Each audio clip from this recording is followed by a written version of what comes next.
Sziasztok! Én Opos vagyok, és hosszú idő után végre eldöntöttem, hogy na, lesz egy ilyen beszélős videóm is. Cenzúrázási okok miatt nem élő beszélgetést, vagy hát beszédet hallottok tőlem, mert a párbajon eléggé föl szoktam magam húzni, ez miatt aztán sokat káromkodok, és úgy gondoltam, hogy mégse azzal kezdjem a szövegelős, bemutatkozós videómat, hogy na, csúnyán beszélek. Kérték tőlem, hogy a zászlózást, mert hogy azt a fajta párbajt szoktam többet használni, ott mondjak pár taktikát. Hát nagyon egyszerű a zászlózás. Ugye most látjátok, hogy piros csoportban vagyok, tehát nekünk a piros zászlót kell védeni, és meg kell szereznünk a kék zászlót.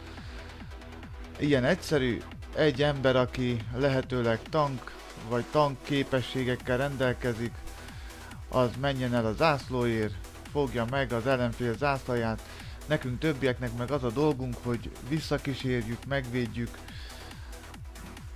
hogy vissza tudjon szaladni a saját felállításunk, vagy hát a saját térfelünkre.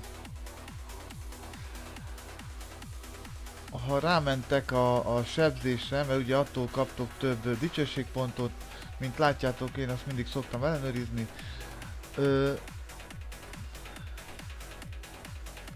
Érdemes fölvenni ezt a dupla kardot, mert ez megnöveli drasztikusan a sebzést, meg a sebességet. Közben a tank meg is érkezett a bázisra. Jó ez a fagylabda, csak lassú.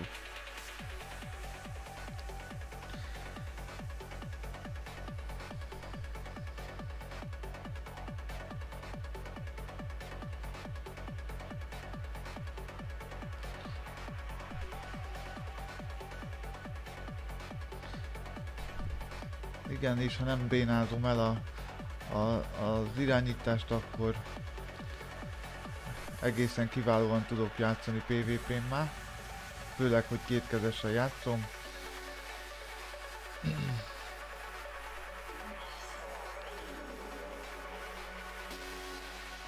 Persze mellé lövök, itt azért beletalál.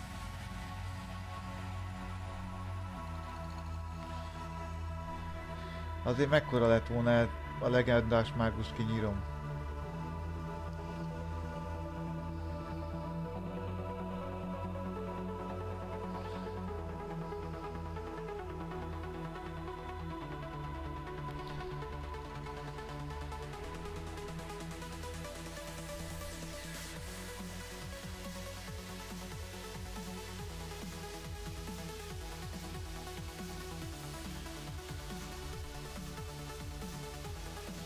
Na ez, amit ne nagyon csináljatok, ha nem vagytok védelemre állítva, talentolva.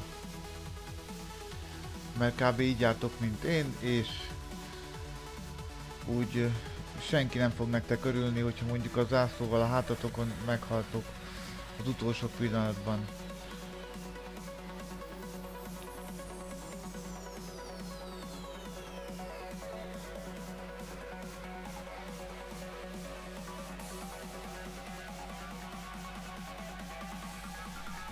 Ugye a mágusnak a legjobb ereje a sebzése, és erre kellene felépíteni úgy a PvP-t is, hogy pár lövéstől azért még ne halljunk meg.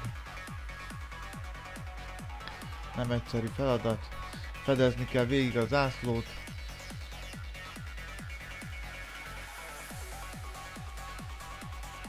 És igen, győztünk.